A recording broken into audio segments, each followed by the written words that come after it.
So I recognized that too one time is that I decided, look, I was falling into this new stuff, all right, into this motion stuff. It seemed really cool, but that doesn't make it mean it was doing better. And I'm about efficiency, effectiveness, validity.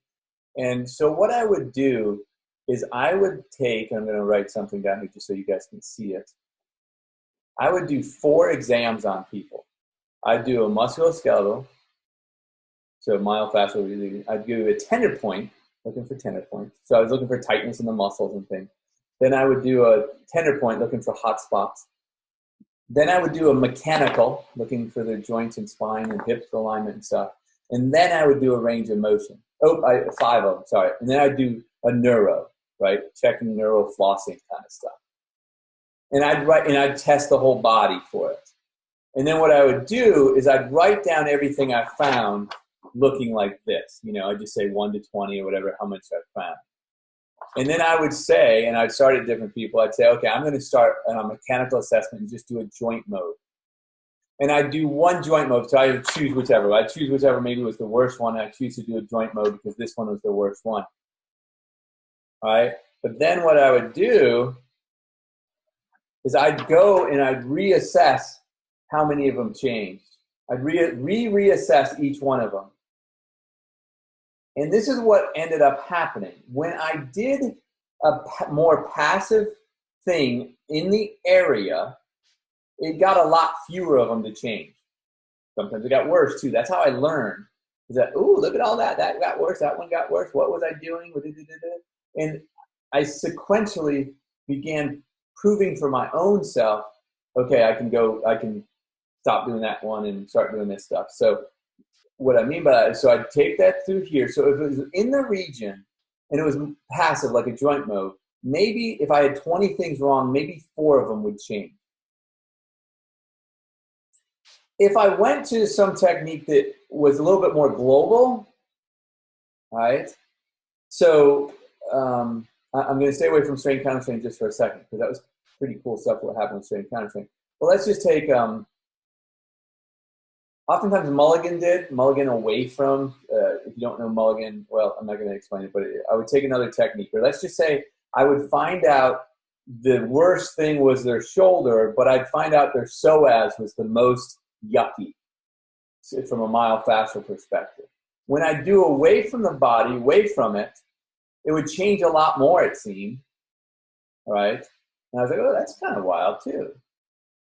So here I was doing spot specific versus a little bit more global, or the part of the body that was more yucky, even though the thing I was trying to fix was away from it. All right. When I did strain counter strain, I would change out of 20 things, 9 to 11. All right, a lot of them. When I did a motion strain counter strain, which is what TMR is, let's just say 14 to 17 of them would change. So when I was trying to, for efficiency, when I was looking at all 20 things of the body, just testing of them, I found out freaking active motion or a person-generated motion got a shitload more changed. And that's what got me to go, I need to be doing motion. And I need to get better at doing motion, because just on the ones that I do know, it's changing more of them. So the speed in which I do it and learn more about it, the more powerful it will become for the people.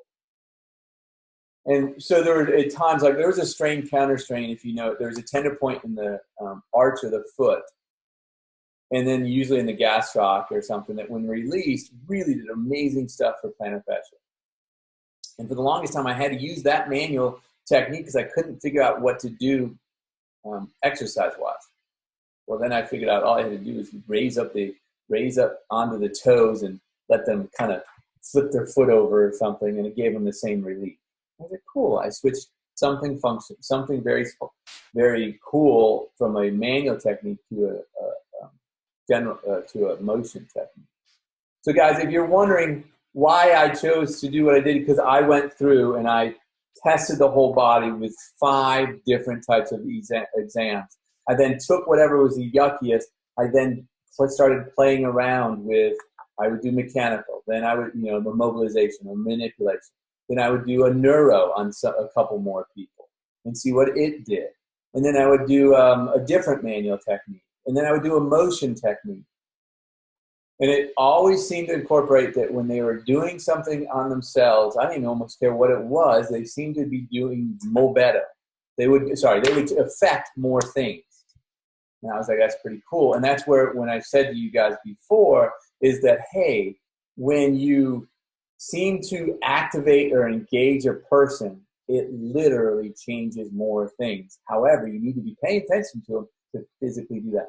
This is what I'd like to do a TMR4 with, where we just get together one day, we assess everybody out for whatever the heck they are, and we just test. We say, hey, what do we want to do now? Okay, everybody do a joint move. All right, do we want to be on the spot or not on the spot? Let's do it not on the spot. Find it somewhere else and see what happens. And then we'll do, okay, let's go find a neural flossing thing that they don't do well, and let's see what it does. Because that alone, I think, would make people go, well, crap, Tom. Right now, guys, I did this for about 2 months and stuff. It's been a long time. I would like to go back and do it just to see whether, now knowing what I know, does it still play out as true as it does? Because again, I want you to take my word for it that you can set up these tests yourself, and maybe you'll get to the same place I did. It takes a bit and stuff. Back then, I used to have an hour-long treatment. You do still have an hour-long treatment. Oh my God, start playing around with this stuff.